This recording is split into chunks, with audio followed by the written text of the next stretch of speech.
dari selamanya sampai selama-lamanya. Waktu dan kesempatan terberi bagi kami adalah anugerah-Mu yang terindah bagi kami malam ini. Terima kasih kami ada semua karena kemurahan hati Bapa. Kami masuk lebih dalam lagi memuji memuliakan Tuhan. Kami tahu bahwa Roh Kudus Tuhan bekerja bermanifestasi mengurapi setiap pelaku imamat yang ambil bagian malam hari ini. Sehingga kami percaya kuasa Tuhan terjadi dinyatakan, dan pelayanan ini khusus untuk memuliakan nama Tuhan. Kami percaya biarlah kami semua yang terlibat di dalamnya, kami tahu pengudusan Tuhanlah yang menguduskan kehidupan kami, sehingga kami boleh bersorak memuji memuliakan Engkau. Sehingga kami percaya bahwa pemberitaan firman Allah yang hidup akan terus menjadi seruan bagi kami di akhir zaman ini. Kami percaya hamba-Mu yang Tuhan tetapkan untuk memberitakan kabar baik. Kami percaya pengurapan Allah terbaru terus jadi bagiannya, sehingga kami semua boleh di dalamnya menyatu menikmati kasih Tuhan dinyatakan lewat pemberitaan firman Allah. Di dalam nama Yesus kami percaya, dan teman-teman kami yang masih dalam perjalanan Tuhan, antar mereka tibakan dalam keadaan yang sehat selamat, sehingga kami boleh bersama-sama memuji memuliakan Tuhan. Dalam nama Yesus kami buka ibadah komunitas malam ini. Yang cinta Tuhan sama-sama kita katakan amin. Amin.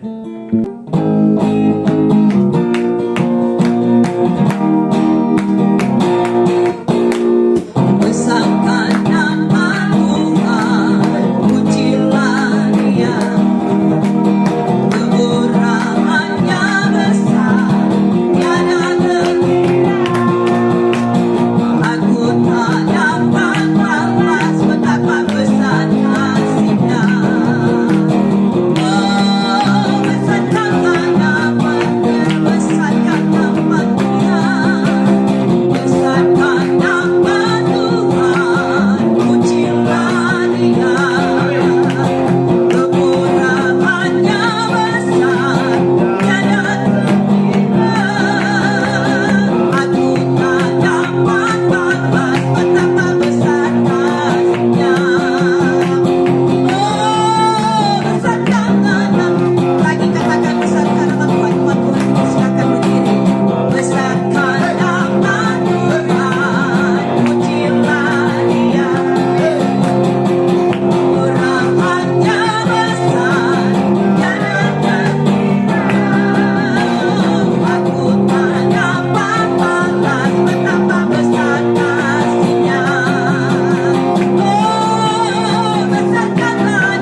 di malam hari ini Tuhan, atas tuntunan kasih-Mu yang besar, atas kasih karunia demi kasih karunia telah dicurahkan dalam kehidupan kami. Oleh sebab itu kami bisa bersuka cita, kami bisa bergembira, kami bisa merasakan damai sejahtera yang luar biasa, karena Kristus yang telah tebus kami, yang telah membenarkan kami, yang telah menguduskan kami satu kali sampai selama-lamanya. Oleh sebab itu Tuhan, kami senantiasa berdiri keteguhan di dalam iman percaya kami kepada ketaatan Kristus, di mana Kristus telah bayar lunas. Oleh sebab itu kami tetap yakin dan berpengharapan penuh, karena kami memiliki kekuatan yang daripada Kristus lewat Roh Kudus yang Kau berikan bagi kami. Oleh sebab itu saat ini Tuhan, kami rindu kembali datang kepadamu dalam hadirat-Mu. Ketika kami memuji menyembah Engkau, kami merasakan kekuatan yang baru terus mengalir dalam kehidupan kami. Dan tiba saatnya saat ini kami akan duduk diam, mau mendengarkan pesan kabar sukacita, kabar baik, yaitu Injil kasih karunia-Mu, di mana apa yang telah Engkau kerjakan Tuhan bagi kami.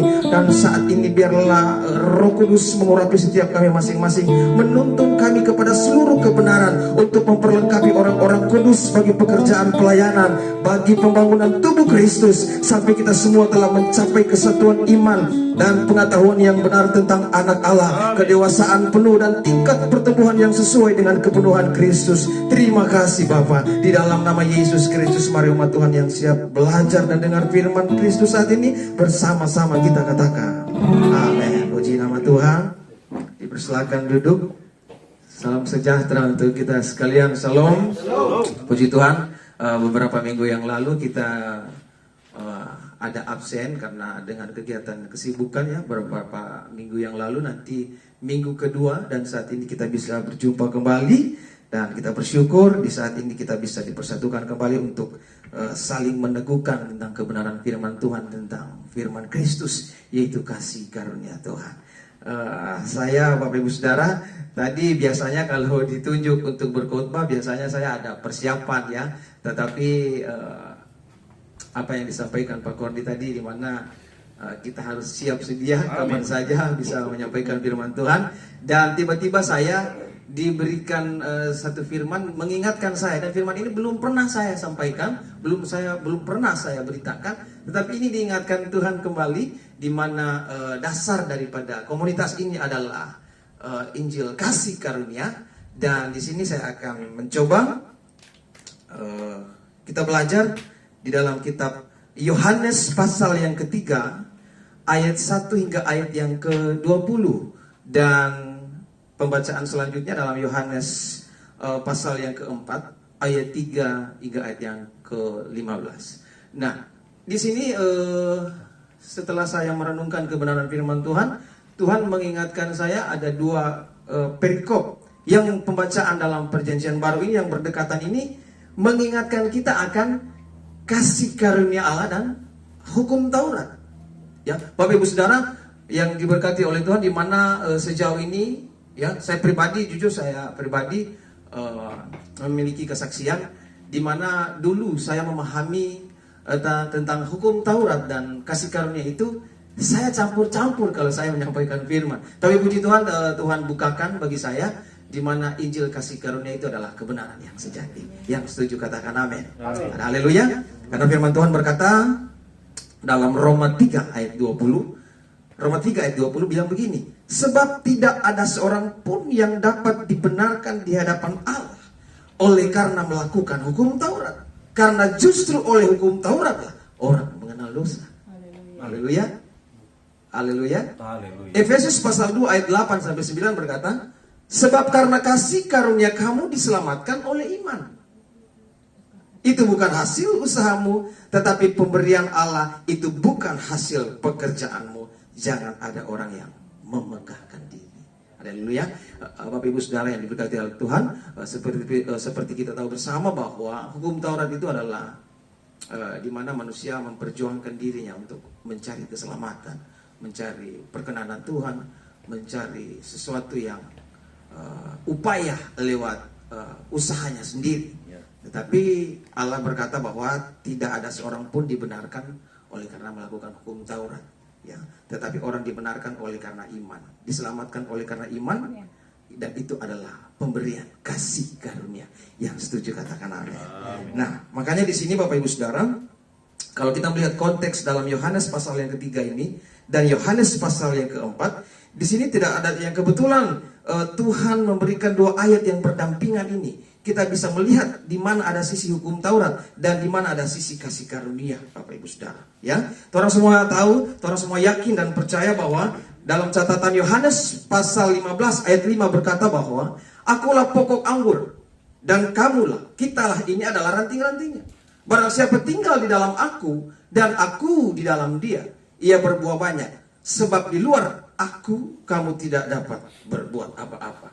Bapak Ibu Saudara, kalau kita adalah ranting, ranting tidak pernah menghasilkan buah. Bapak Ibu Saudara, yang setuju katakan amin. Amin. Tanpa pokok anggur kita tidak bisa menghasilkan buah. Oleh sebab itu manusia tidak bisa menghasilkan sesuatu apapun di luar daripada Yesus. Karena Yesus adalah pokok anggur. Kehidupan kekristenan, Bapak Ibu Saudara, adalah kehidupan yang sesungguhnya kehidupan kekristenan adalah kehidupan yang menerima. Menerima apa yang sudah Yesus sediakan bagi kita. Yang setuju katakan amin. Oleh sebab itu orang benar hidup oleh iman. Bukan hidup karena perbuatannya. Karena iman dulu baru perbuatan. Tentunya ketika kita percaya kepada sesuatu yang benar, baru ketaatan muncul. Baru kesetiaan muncul. Karena hasil dari pembenaran. Yang setuju katakan amin. Haleluya. Mari kita buka dalam Yohanes pasal yang ketiga. Haleluya. Yohanes pasal yang ketiga berkata di sini perikopnya percakapan Yesus dengan Nikodemus. Nah, ayat yang pertama kita lihat secara bersama-sama dan berkelanjutan saya akan baca. Percakapan dengan Nikodemus ini percakapan dengan ahli agama, pemimpin agama Yahudi. Ada seorang Farisi yang bernama Nikodemus, seorang pemimpin agama Yahudi. Ia datang pada waktu malam, garis bawahi. Seorang pemimpin agama Yahudi, orang yang menjadi pemimpin tentunya dia adalah pengajar, Bapak Ibu Saudara. Pengajar Israel, orang yang sudah tahu tentang ahli Taurat, tahu tentang Taurat, Bapak Ibu Saudara. Ia datang pada waktu malam, garis bawahi pada waktu malam, kepada Yesus dan berkata, Rabi, kami tahu. Bayangkan, dia datang kepada Yesus, dia berkata, pada awalnya dia langsung bilang, kami tahu, selalu kami tahu. Bahwa engkau datang sebagai guru yang diutus Allah. Sebab tidak ada seorang pun yang dapat mengadakan tanda-tanda yang engkau adakan itu, jika Allah tidak menyertainya. Yesus menjawab katanya, aku berkata kepadamu, sesungguhnya jika seorang tidak dilahirkan kembali, ia tidak dapat melihat kerajaan Allah. Kata Nikodemus kepadanya, bagaimanakah mungkin seorang dilahirkan kalau ia sudah tua? Dapatkah ia masuk kembali ke dalam rahim ibunya dan dilahirkan lagi? Jawab Yesus, aku berkata kepadamu, sesungguhnya jika seorang tidak dilahirkan dari air dan roh, ia tidak dapat masuk ke dalam kerajaan Allah.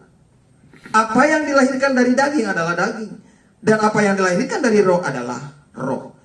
Jangan engkau heran, karena aku berkata kepadamu, kamu harus dilahirkan kembali. Haleluya. Bayangkan Bapak Ibu Saudara, kalau kita lihat dalam konteks dalam teks di ayat yang kedua ini, dia bilang, ia datang pada waktu malam kepada Yesus dan berkata, Rabi, kami tahu.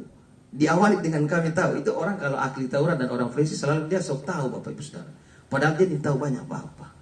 Biasa begitu, Bapak Ibu Saudara. Itu ahli Taurat dan orang Farisi.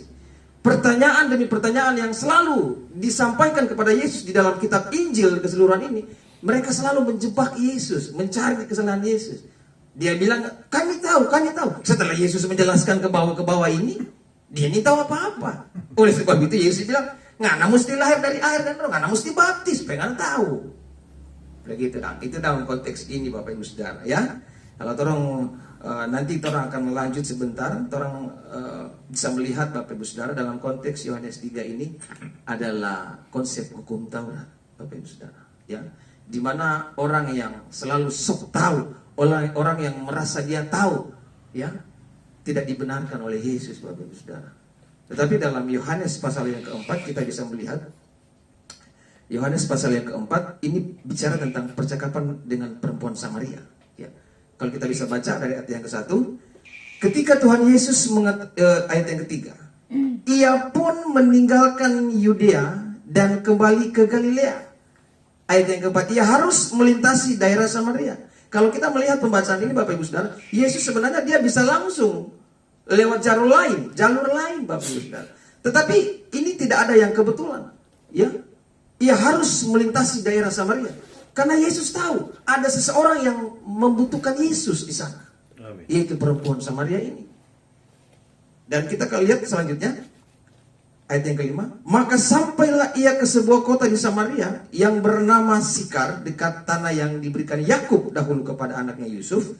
Di situ terdapat sumur Yakub. Yesus sangat letih oleh perjalanan. Karena itu ia duduk di pinggir sumur itu hari kira-kira pukul 12. Hari kira-kira pukul 12 berarti siang hari kan? Ya. Nah, kalau kita melihat perbedaan pembacaan ini orang pemimpin Israel ini, Nikodemus ini dia datang pada malam hari. Dia datang supaya banyak orang yang lihat. Karena dia gengsi. Karena Yesus ini adalah raja. Tapi dia ahli Taurat, salah satu ahli Taurat dan orang Farisi, orang yang disegani oleh orang-orang di situ, orang sekitaran situ. Jadi dia gengsi, dia datang pada malam hari supaya orang yang lihat. Dia musuh tahu datang pada Tuhan Yesus, seolah-olah dia tahu. Tapi perempuan Samaria, kalau orang lihat di sini, dia berjumpa dengan Yesus, dia datang kepada Yesus pada jam 12 siang. Bapak Ibu Saudara. Dan ini tidak secara kebetulan. Dan Yesus pun mengetahui ada orang yang di sana itu memerlukan Yesus, Bapak Ibu Saudara. Kita lihat di sini. Di situ terdapat sumur Yakub. Yesus sangat letih oleh perjalanan. Karena itu ia duduk pinggir sumur itu hari kira-kira pukul 12. Maka datanglah seorang perempuan Samaria hendak menimba air. Kata Yesus kepadanya, berilah aku minum. Ayat 8. Sebab murid-muridnya telah pergi ke kota membeli makanan. Maka kata perempuan Samaria itu kepadanya, masakan engkau seorang Yahudi minta minum kepadaku, seorang Samaria? Sebab orang Yahudi tidak bergaul dengan orang Samaria. Jawab Yesus kepadanya, jikalau engkau tahu tentang karunia Allah, dan siapakah dia yang berkata kepadamu, berilah aku minum, niscaya engkau telah meminta kepadanya, dan ia telah memberikan kepadamu air hidup. Kata perempuan itu kepadanya, Tuhan, engkau tidak punya timba dan sumur ini amat dalam. Dari manakah engkau memperoleh hidup itu? Adakah engkau lebih besar daripada bapa kami Yakub yang memberikan sumur ini kepada kami dan yang telah minum sendiri dari dalamnya? Ia serta anak-anaknya dan ternak. Jawab Yesus kepadanya, barang siapa minum air ini, ia akan haus lagi. Tetapi barang siapa minum air yang akan kuberikan kepadanya, ia tidak akan haus untuk selama-lamanya. Sebaliknya air yang akan kuberikan kepadanya akan menjadi mata air di dalam dirinya yang terus menerus memancarkan sampai kepada hidup yang kekal. Orang bisa melihat konteks kedua pembacaan ini Bapak Ibu Saudara. Di mana perempuan Samaria bagaimana dia perilaku berhadapan dengan Yesus. Dengan kerendahan hatinya dia mengakui kelemahannya, mengakui kesadarannya. Kalau orang baca di konteks ke bawah terus itu kan, Yesus tahu bahwa dia ini perempuan Samaria, orang berdosa. Orang kalau bisa dikatakan orang baca ke bawah, dia suami sulima.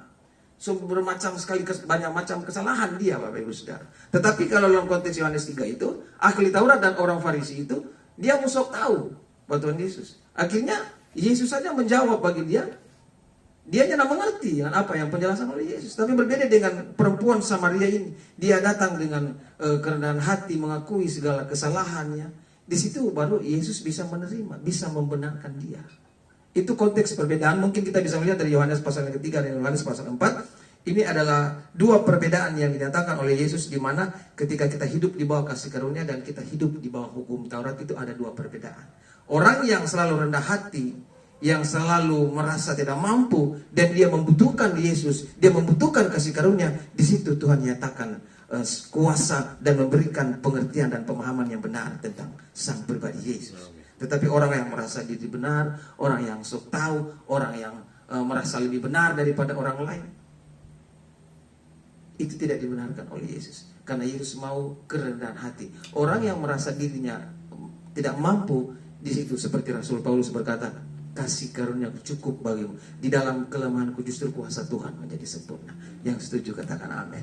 Jadi ini adalah dua buah konteks pembacaan. Kita bisa melihat bahwa ada dua perbedaan, orang yang mengandalkan kekuatannya dan orang yang memang berserah penuh kepada tuntunan Yesus.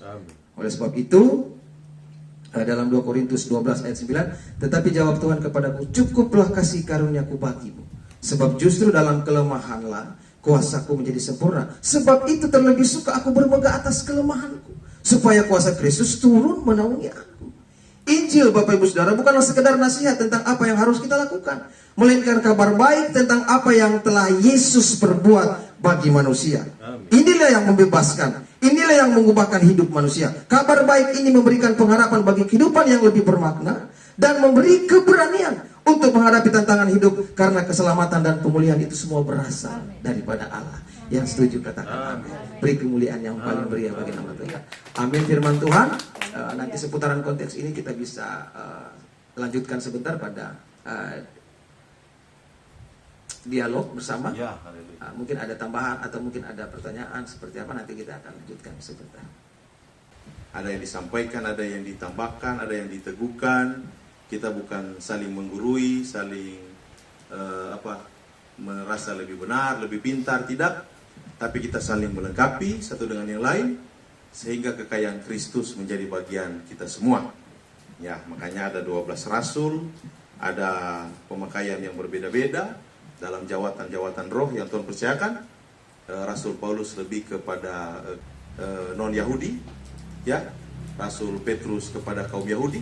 Masing-masing Tuhan pakai menurut pemakaian yang berbeda-beda, dan itu bukan perpecahan, itu bukan saling merasa benar, tapi saling melengkapi sehingga kita kaya di dalam Kristus. Ya, konteksnya di sini berbicara tentang perempuan Samaria dan tentang Nikodemus, ya. Kalau saya tangkap tadi apa yang disampaikan itu memang saya teringat tadi karena dibahas di WA. Saya lihat dari Torape Bro Hengki berbicara tentang ada tulip di sana, ya. Yang pertama total depravity, kedua unconditional election, ya. Jadi konsep dari Calvinis ini sendiri memang dipelajari di sekolah-sekolah teologi tentang tulip itu. Tapi di dalam perempuan Samaria, Sakeus, itu ada yang poin yang kedua itu unconditional election. Itu anugerah yang memilih. Nah, jadi perempuan Samaria ini anugerah yang memilih dia. Jadi Tuhan Yesus tuh kayak tadi Papa disampaikan bahwa sebenarnya bukan jalannya melintasi daerah Samaria, tapi dengan sengaja. Nah, itu ada satu pemahaman yang mengatakan bahwa terkadang kasih karunia itu sengaja memilih kita. Ya, amin. Dia sengaja memilih saya dan saudara untuk ada di dalam panggilan ilahi untuk menyelamatkan saya dan saudara. Seperti juga Sakeus. Ketika Yesus tiba di situ, Sakeus di atas pohon. Haleluya. Jadi seakan-akan itu anugerah itu sengaja untuk mendatangi perempuan Samaria, mendatangi Sakeus untuk memilih mereka. Tapi beda dari Nikodemus, dia datang sendiri. Orang muda yang kaya. Dia datang kepada Yesus. Nikodemus dia datang kepada Yesus. Tapi perempuan Samaria dan Sakeus, Yesus datang kepada mereka. Ini perbedaan dari datang, konsep datang. Tapi kalau orang muda kaya ini, dia datang membawa hukum. Nah, kalau orang datang ke Tuhan dengan konsep hukum Taurat, maka Tuhan itu dia punya itu hukum Taurat. Dia akan kasih standar lebih tinggi supaya manusia sadar bahwa hukum Taurat ini yang mampu terlakukan. Seperti itu. Beda dari Sakeus. Tuhan cuma bilang kita mau datang tinggal di rumah, polo. Sampai di sana nyada ada bilang, Sakeus, ngana ini dia pungli kan. Cuma Tuhan hadir di sana. Sakeus bilang, kalau ada yang aku peras, aku kembalikan 4 kali lipat. Maksudnya meledak sendiri, dan Tuhan yang datang di hukum pada dia. Ngana ini nakal kan Sakeus. Perempuan Samaria ini juga seperti itu. Jadi Tuhan sengaja lewat di situ supaya bertemu dengan perempuan Samaria. Dan bla bla bla bla, perempuan Samaria bertobat. Tadi sudah kerambang kerendahan hati. Itu luar biasa. Sampai dia bertobat dengan radikal. Dia bertobat, dia menginjil, dia menjadi rasul perempuan yang paling pertama, kalau tidak salah sejarah menulis. Rasul perempuan yang pertama adalah perempuan Samaria. Dan kalau kita melihat sejarah teologis di sana, perempuan Samaria ini ketika dibaptis oleh Petrus, maka Petrus memberi nama pada dia Potina, ya, Potini, ya. Artinya dalam terjemahan Yunani Potina itu adalah cahaya, terang, ya, haleluya. dan dia dikenang oleh gereja Timur Tengah adalah Santa Potina. Ya. Dikenang. Dia mati di tangan Kaisar Nero, kalau tidak salah dipenggal. Dia mati martir, mempertahankan imannya kepada Yesus. Itulah perempuan Samaria. Itulah kekuatan anugerah yang mengubah orang secara radikal. Memang luar biasa. Hatinya berubah. Pokoknya sekali Yesus tetap Yesus sudah. Itu mungkin yang dapat saya teguhkan supaya ini mungkin membuka bagaimana ruang dialogis kita. Ada yang sesuatu yang ditangkap dalam hal ini. Ya, supaya mari kita saling melengkapi. Ya, Tuhan memberkati. Dipersilakan. Ya, baik, puji nama Tuhan. Amin. Iya. Berbicara tentang kasih karunia Tuhan, Ya, amin. yang Tuhan kerjakan di dalam setiap kehidupan, setiap para penginjil-penginjil yang dahulu yang sudah terjadi, begitu juga akan terjadi dalam kehidupan saya dan saudara. Amin. Haleluya. Apalagi saya ini dulu dikatakan orang-orang yang memang tidak dihitungkan oleh Tuhan pada waktu itu. Nah, bagaimana caranya Tuhan dapat memperhitungkan saya pada waktu itu? Memang itu karena semua adalah rencana Tuhan. Amin. Karena kasih karunia-Nya Amin. menyelamatkan bagi setiap orang yang memang betul-betul Tuhan mau pakai. Amin.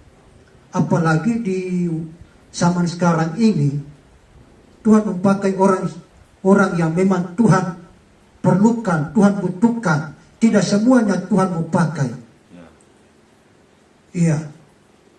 Karena Alkitab mencatat bahwa di dalam Injil Yohanes pasal 3 ayat yang ke-16, karena begitu besar kasih Allah akan dunia ini, sehingga ia mengurniakan anak yang tunggal, supaya setiap orang yang percaya kepadanya tidak akan binasa. Ya, kita inilah orang-orang yang tidak akan binasa, melainkan beroleh hidup yang kekal. Itulah kasih karunia Tuhan. Tuhan memakai siapapun yang diperlukan, baik lewat masalah, baik lewat pergumulan apapun yang kita tidak bisa hadapi selama dimanapun kita berada. Mungkin torang pekada diombang-ambingkan oleh gelombang-gelombang yang besar. Tidak ada satupun yang memberi jalan untuk kita, untuk bagaimana kita dapat diselamatkan. Ya. Oleh sebab kasih karunia Tuhan dapat menyelamatkan kita sampai sekarang ini. Amin. Kita boleh berdiri, Tuhan membicara Amin. firman. Amin. Itulah oleh karena kasih karunia Tuhan, Tuhan nyatakan di dalam kehidupan kita. Haleluya. Baik, puji nama Tuhan. Itulah dari saya. Amin. Puji. Perhatikan pembacaan, tertarik di sana ada seorang Farisi yang bernama Nikodemus. Ya. Sempat ada yang posting status dari hamba Tuhan yang besar yang mengutamakan yang namanya kesempurnaan. Memang waktu kemarin dulu tahun 2023 itu saya aktif ikuti semua, mulai dari punya seminar, DP khotbah, dan memang yang saya temukan mengenai kesempurnaan itu bukan dalam konteks orang-orang Yahudi atau dalam pandangan orang-orang Ibrani yang dia kupas, tapi sebetulnya dia angkat mengenai kesempurnaan ini dalam kaidah atau dalam pemaparan bahasa Indonesia atau dalam pandangan watak kita orang-orang Indonesia, bahwa ternyata kesempurnaan yang dia kaji di situ maksudnya itu adalah sesuatu yang capai, atau poin yang dia maksudkan di sana ada sesuatu goal yang sebetulnya waktu manusia menjalani kehidupan, Allah itu punya sasaran.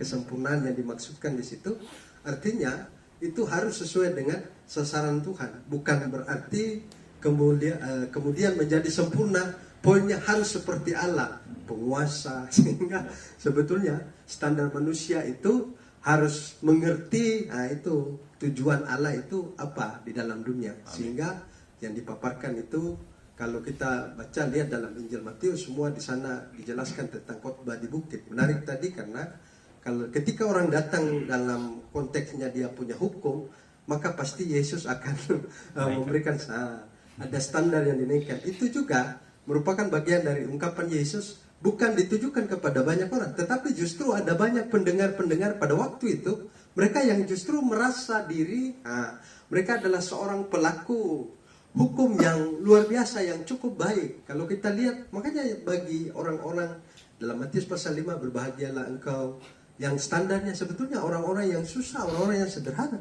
tapi orang-orang yang punya kelas atau pendidikan dalam standar hukum Taurat, itu sesuatu yang tidak masuk dalam pemikiran mereka, sehingga mereka, Alkitab catat itu ada banyak orang yang justru dekat mau dengar Yesus mengajar, mereka mau menjebak Yesus. Sehingga apa kata Yesus? Haruslah kamu sempurna sama seperti Bapamu yang di sorga. Jadi capaian itu bagi para pemikir-pemikir atau orang-orang ahli Taurat mustahil untuk melakukan itu. Justru kita yang merasa diri, kita punya takaran-takaran atau pendidikan-pendidikan, kita merasa diri punya dalam alam bawah sadar kita merasa bahwa kita mampu atau melakukan semua ketetapan hukum Taurat atau kebenaran firman Tuhan ini. Sehingga memang ada gereja-gereja yang di Amerika itu dulu mereka sebetulnya adalah gereja-gereja yang paham bahwa keselamatan itu hanya melalui anugerah Kristus. Tetapi ketika cara pandang orang mengenai Alkitab itu, mereka melihat bahwa Yesus dalam perjanjian baru justru mengenakan Taurat yang dikenal dengan Taurat Kristus. Sehingga semua apa yang Yesus katakan, salah satu itu harus menjadi sempurna sama seperti Bapa. Sehingga ada banyak orang-orang Kristen yang berlomba-lomba untuk apa? Untuk mencapai klimaks dari apa yang Yesus maksudkan. Sebetulnya itu bukan mengenai standar yang Yesus mau tetapkan bagi orang-orang. Itu ada buku yang dibagi itu yang memang memberkati sekali. Hukum legalis dia dibedakan, sehingga buku kasih karunia yang memerdekakan itu ya ternyata pemaparan tentang kesempurnaan itu bukan ditujukan kepada orang-orang yang pada waktu itu mereka orang-orang yang tertolak, orang-orang yang tidak masuk hitungan, tapi justru ada standar yang ditangkap oleh para penulis, termasuk Matius yang punya tradisi budaya orang Yahudi. Dia mengerti bahwa pemaparan dari Yesus ini tentang hukum, karena memang di situ dia bicara tentang hukum Taurat. Sehingga kalau kita cuma copot itu dan kita tidak baca, kita tidak lihat, memang seolah-olah Yesus memberikan kuk yang cukup berat bagi setiap kita. Tapi kalau kita perhatikan terus, kita mencatat bahwa kuk dan beban itu ringan. Bagaimana mungkin di satu sisi ini standar yang ditetapkan Yesus menjadi sempurna seperti Bapa. Aduh, itu tidak berimbang dengan apa yang Yesus katakan, marilah kepadaku. Haleluya. Berarti kalau mau jadi sempurna melalui Kristus, karena melalui Dia ya sama dengan gereja-gereja Gibeon Church. Ini bukan orang-orang yang sempurna di dalamnya, tapi Injil yang menyempurnakan kita semua. Amin. Sehingga bagi saya mengenai pemaparan konteks tadi ya luar biasa. Ada dua hukum yang kadang-kala diperhadapkan, hukum Taurat dan kasih karunia. Kadang-kala kita melihat terang kasih karunia itu dalam pandangan hukum Taurat. Sehingga memang tadi sempat ada perdebatan mengenai Efesus pasal 5 atau mengenai anak-anak Allah. Apakah ini konteksnya kita bicara tentang kasih karunia, tetapi apakah manusia itu punya andil atau tidak? Sehingga saya tanya ke Kordi, saya lupa kalau tahapan itu apa sebetulnya. Karena pola keselamatan itu yang pertama itu Yesus telah lakukan semua, tapi itu yang dimaksudkan Paulus itu bagaimana pola pertumbuhan itu, sehingga konsep yang ditulis itu bukan seolah-olah itu semua usaha mencapai keselamatan yang sempurna, tetapi itu adalah bagian dari pertumbuhan. Makanya di Efesus itu ada taat dan kasih, ada kasih karunia, semua hanya kasih karunia. Amin. Ini merupakan satu pendidikan supaya pertumbuhan kita menjadi anak-anak yang ikut Tuhan itu bagaimana? Karena ada banyak orang yang coba atau ketika jadi Kristen itu bagaimana? Ada tahapan-tahapan. Ini bukan berarti itu yang menjadi tolak ukur. Kalau ada ini semalam kami hari Minggu ada yang menarik karena di sana ada pengkhotbah dari gereja Reformed Exodus komunitas, dan situ ada Prof yang menggali tentang kasih karunia, dan dia memberikan satu pemaparan kenapa Paulus itu dia mengatakan bahwa aku punya hak, karena ada orang-orang yang ada di Korintus bertanya apakah kami boleh makan persembahan yang sudah dipersembahkan kepada berhala atau tidak. Makanya dia mengatakan bahwa jawaban Paulus itu bukan cuma boleh, tidak, tetapi ada kerangka berpikir. Sehingga kalau kita lihat semua penulisan Paulus itu ada kerangka-kerangkanya. Beda kan orang Indonesia cuma semakan sudah belum makan. Orang cuma suka singkat-singkat dari kata shalom. Orang cuma suka bilang shalom atau selamat pagi. Biasa anak-anak sekarang cuma bilang pagi. DP makna itu sebetulnya bukan cuma pagi, ada DP kata selamat. Karena orang katanya cuma suka instan-instan, makanya banyak kata yang dipotong. Tapi DP makna orang tahu, oh dia bilang pagi, itu ada DP selamat pagi. Tapi bukan berarti dia bilang pagi begitu, DP selamat sudah ditiadakan. Itu kebiasaan, pengaruh faktor kebiasaan. Sehingga pemahaman tentang Paulus bilang, dia tidak langsung bilang boleh, dia tidak langsung bilang tidak. Jadi diarahkan orang-orang Korintus harus punya kerangka berpikir. Memang semua penulisan Paulus dia tidak langsung bilang ya atau tidak. Memang ada tulisan jika ya katakan ya, jika tidak katakan tidak. Tapi ini berkaitan dengan bagaimana penyembahan berhala. Dan di sana dia katakan begini, jangan punya grade orang-orang atau pemikiran orang-orang Kristen yang penting kita Kristen. Jadi memberitakan Injil itu bukan kita bagian, nyana apa-apa, yang penting kita masuk surga. Ternyata dia katakan itu ada kata Yunani di sana, dia tulis mengenai kata keharusan itu, ketetapan itu, di dalam kasih karunia itu ada ketetapan. Semua orang yang memberitakan atau menjadi murid Kristus itu wajib atau harus untuk memberitakan Injil. Memang itu ketetapan itu ya mengikat dia. Sehingga itu adalah hukum bagi setiap orang yang menjadi pengikut Kristus. Jadi orang semua itu orang wajib memberitakan kabar baik, memberitakan Injil. Jadi tidak ada orang Kristen yang merasa dianjur itu cuma bagian hamba Tuhan. Jadi semua kita yang dipanggil. Makanya Paulus dia katakan, celakalah aku kalau aku tidak memberitakan Injil, karena itu adalah sebuah ketetapan yang sudah ada dalam kasih karunia Tuhan. Sehingga ternyata kasih karunia itu dalam pemikiran kita yang penting ya sudah Yesus. Ada bagian-bagian sama seperti hambanya katakan bahwa Tuhan mau pakai setiap kita, sehingga lewat setiap talenta, setiap karunia yang mungkin dipercayakan Tuhan, ya kita punya bagian untuk memberitakan kabar baik. Tuhan memberkati kita. Sampai orang boleh bedakan ini Tuhan Yesus masih hidup dong? Tuhan Yesus masih hidup dan masih hidup dalam hukum Taurat juga. Kemudian kalau bilang kasih karunia, itu Yesus disalib, mati bangkit, itu Injil. Lalu di sini dia katakan kepada Nikodemus, kalau tidak dilahirkan dari air dan roh, tidak akan dapat kerajaan surga. Dia ini belum disalib, dia berkata. Kemudian dalam Yohanes 3:16, barang siapa yang percaya kepadanya tidak binasa.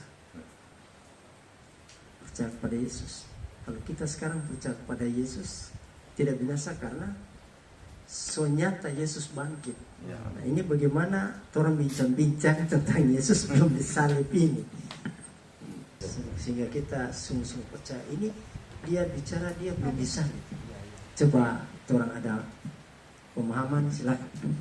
Ini memang luar biasa ini. Ini adalah pertanyaan yang memang harus kita tahu bagaimana konteks Tuhan Yesus sudah disalibkan dan konteks Tuhan Yesus belum disalibkan.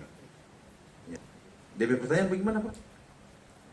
Memahami kasih karunia waktu Oh, memahami kasih karunia itu waktu Kristus hidup. Kristus hidup. Jadi bagaimana polanya.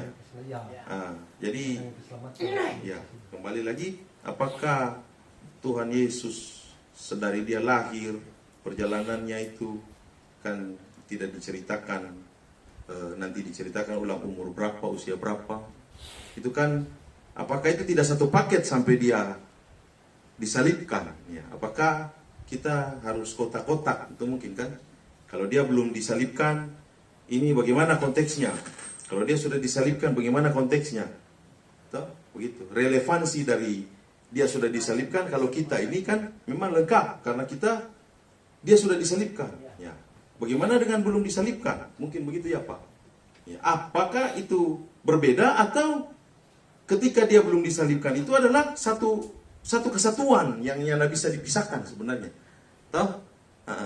Sampai kepada penyaliban. Karena kalau saya pribadi, pemahaman saya, penyalibannya itu final bahwa dia menebus bukan cuma orang yang sebelum lahir pada waktu itu, bahkan orang generasi berikut yang belum lahir, penebusannya itu karena DP penebusan itu di dalam waktu kairos, bukan di dalam waktu kronos, waktu kekekalan. Bahkan sebelumnya itu juga zaman Adam dan Hawa kemari itu mengalami yang namanya penebusan itu. Ya, saya kira itu mungkin ada clue-clue sedikit supaya orang boleh sharing barang ini. Memang luar biasa ini. Kalau dari saya seperti itu. Penebusan Kristus itu walaupun di tengah zaman secara kronos terjadi di tengah-tengah, saya di tengah-tengah ya, 2000 tahun lalu dari zaman kita, 2000 tahun lebih, baru sekian ribu tahun dari zaman Adam, itu semua menyangkut semua, mencakup semua penebusannya.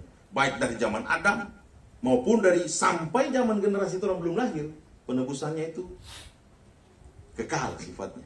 Karena dia mati di dalam, dia menebus kita di dalam kekekalan. Ya. Nah ini jangan salah kaprah lagi. Ada pemahaman begini, pintu anugerah masih terbuka. Ada kan begitu. Jadi ini kesempatan orang bertobat. Kalau pintu anugerah sudah tutup, tidak ada kesempatan. ini juga harus dibahas. Nah, ini mungkin berkaitan. Baik, menarik sekali kalau kita bertukar pikiran. Ya. Ada satu ayat dalam Mazmur 103 ayat 4, di sana dikatakan, Dia yang menebus hidupmu dari lubang kubur, yang memahkotai engkau dengan kasih setia dan rahmat. Nah, ini sebetulnya adalah gambaran kasih karunia yang dalam sudut pandang pemazmur. Dan kita tahu konsep kasih karunia ini bukan nanti Yesus atau nanti dalam perjanjian baru nanti ada Kristus. Sebetulnya Kristus sudah ada. Ya. Polanya itu sudah ada sejak kekekalan. Sehingga nanti ditampilkan dalam terang perjanjian baru. Nanti dalam prosesnya kalau kita kemarin sempat adu argumentasi mengenai apa itu liturgis. Sebetulnya di dalam liturgis perjanjian lama itu ada gambaran Kristus. Ada gambaran kasih karunia Allah yang diwakili lewat prosesi yang namanya liturgi itu. Tidak sembarangan Abraham dia harus kasih domba. Ini adalah gambaran sebetulnya keselamatan yang telah dirancang Allah. Sehingga dalam perjanjian baru wujudnya itu sebetulnya adalah Yesus Kristus. Dia disalib. Pengorbanannya begini DP model. Haleluya. Sehingga kita mengerti tentang pola keselamatan. Ternyata kasih karunia bukan nanti ditemukan dalam perjanjian baru. Nanti Yesus baru orang paham tentang kasih karunia. Tidak, sebetulnya rencana Allah itu sudah ada sebelumnya. Sehingga ada yang katakan teopaninya, gambaran Kristus di perjanjian lama, bagaimana dia bisa jadi korban pada waktu itu. Sehingga segala sesuatu ada Rut juga, dia mewakili. Makanya kita katanya Rut itu bukan orang-orang Israel, tetapi dia masuk dalam, itulah kasih karunia yang dibawa Tuhan. Sehingga bagi saya ya ini menjadi, mungkin ada tambahan. Silakan pada. Ini masalah pandangan, memandang. Iya. Kalau keselamatan dalam orang baca sekarang, orang memandang ke depan pada salib, kepada Yesus yang akan disalibkan. Iya. Kemudian orang yang selamat sekarang, orang balik ke belakang Ya, pada betul. Yesus yang sudah Betul. mati dari itu. Cuma itu. Ya, amin. Terima kasih.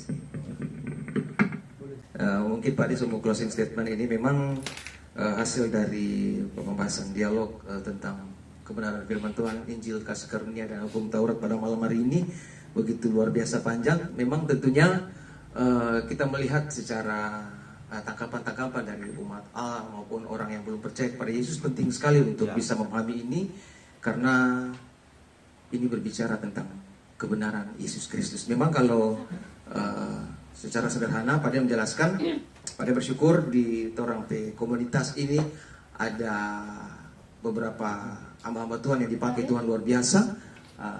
Ada yang berlatar belakang yang memang tahu tentang sejarah, yang punya sudah belajar teologi, ada juga yang karunia-karunia yang Tuhan singkapkan lewat Roh Kudus. Tentunya kita bisa ada sampai saat ini dan bisa berkumpul ini semua karena kasih karunia Tuhan dan untuk saling melengkapi dan untuk meneguhkan.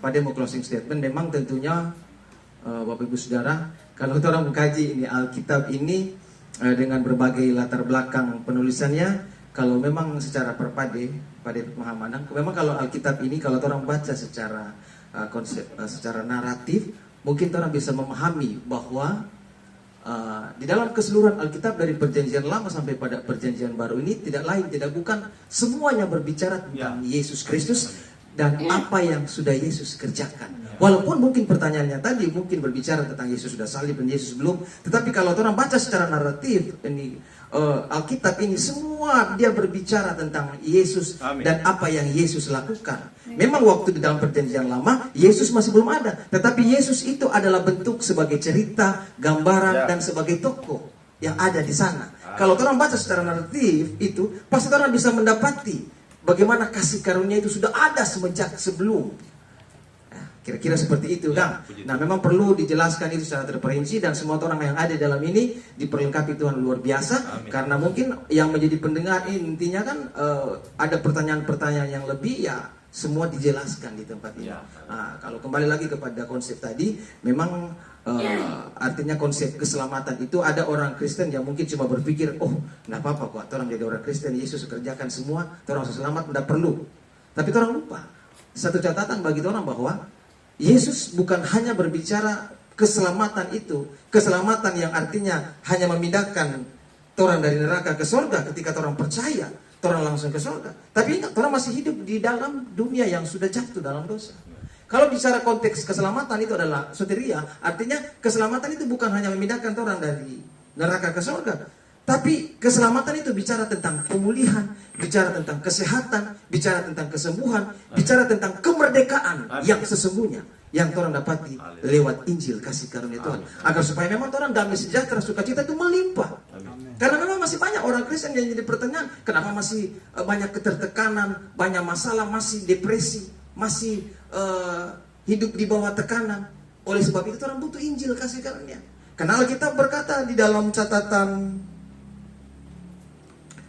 Yohanes pasal 8 ayat 36, jadi apabila anak itu memerdekakan kamu, kamu pun benar-benar merdeka. Yang jadi pertanyaan, kenapa orang masih ketika menghadapi masalah masih ada kecewa, masih ada menyimpan akar pahit, menyimpan itu sampai berlarut-larut. Nah, Injil kasih karunia ini membukakan seluruh kebenaran agar supaya orang benar-benar merdeka. Karena memang orang sudah dimerdekakan.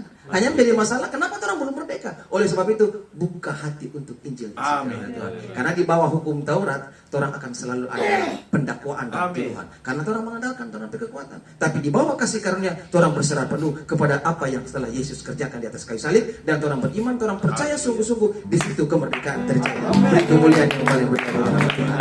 Terima kasih. Kami memuji kebesaran, kami saja semua bagi berdiri memuji kebesaran-Mu, ajaib Tuhan, ajaib Tuhan, ajaib Tuhan, ajaib Tuhan. Sorak yang paling meriah bagi nama Yesus Kristus. Haleluya, haleluya, haleluya. segala kemuliaan, pengagungan hanya bagi Yesus Kristus Tuhan dan Juru Selamat kami. Kami bersyukur di malam hari ini Tuhan atas tuntunan kuasa-Mu, lawatan kuasa Roh Kudus-Mu bekerja bagi setiap kami masing-masing. Oleh sebab itu kebenaran dibukakan, Injil kasih karunia semakin dibukakan, kami dituntun kepada seluruh kemerdekaan, maka kami akan mengalami kemerdekaan yang sejati itu karena Kristus yang telah memerdekakan kami. Terima kasih Bapa, hamba-Mu terbatas Tuhan, tapi kuasa-Mu tidak terbatas, terus bekerja bagi setiap kami untuk memberikan pengetahuan tentang anak Allah, tentang kebenaran yang sejati, dan karena itu kami menerima suatu hal yang besar, yang dahsyat yang akan terjadi dalam kehidupan kami. Terima kasih Bapa, terpuji-puji nama-Mu Tuhan Yesus Kristus. Kami berdoa di tempat ini bagi para umat-Mu, anggota GUDC yang tidak sempat hadir untuk ibadah bersama-sama dimanapun mereka berada, apapun yang menjadi pergumulan mereka, yang menjadi rintangan mereka, Engkau tetap mengasihi mereka, Engkau tetap menjaga, melindungi mereka, dan mengasihi senantiasa dalam kehidupan mereka. Biarlah kiranya Tuhan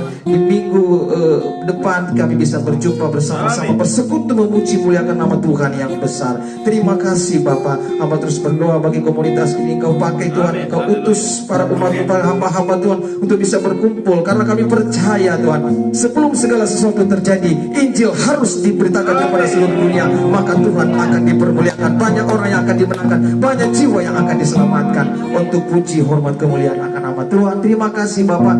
Dari tempat ini kami berdoa bagi keluarga besar di tempat ini Tuhan, dengan sukacita iman membuka rumah untuk tempat beribadah. Kami percaya berkat Tuhan berlipat kali ganda terjadi di tempat ini, di dalam nama Yesus Kristus Tuhan dan Raja kami. Terima kasih Bapak, terpuji nama-Mu Tuhan Yesus Kristus, dan tiba saatnya kami akan tutup ibadah persekutuan ini. Tapi sebelum itu kami mohon terima berkat dari surga. Kekasih Tuhan, arahkan pandangan bagi Tuhan, kita angkat tangan, kita terima berkat dari surga. Tuhan Yesus Kristus memberkati engkau dan melindungi engkau. Tuhan Yesus Kristus menyinari engkau dengan wajahnya dan memberi engkau kasih karunia. Tuhan Yesus Kristus menghadapkan wajahnya kepadamu dan memberi engkau damai sejahtera. Di dalam berkat nama Bapa, Putra dan Roh Kudus, dalam nama Tuhan Yesus Kristus. Mari umat Tuhan yang sudah diberkati Tuhan saat ini, sama-sama kita katakan amin. Tuhan, shalom. Haleluya. Puji Tuhan. Dahsyat.